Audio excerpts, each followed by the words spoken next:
Hello friends, welcome back to the money video guys and my YouTube channel guys. Today friend, we are going to talk about guys Samsung phone setting guys, and today we will write guys how can we set guys Samsung phone guys phone to default size.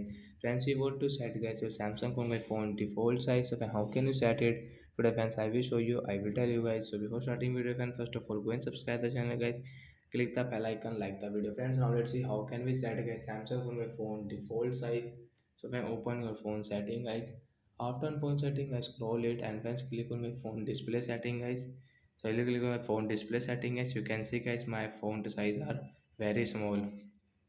So I will tap here. First, you can see the font size, guys. You can set from here which size you like. So, guys, the third option I think a default medium size. We will tap here. So, friends, you can see this default font size will set in our Samsung phone device. So we can use guys the default font size setting. So that's it, guys. Thanks for watching the video, guys.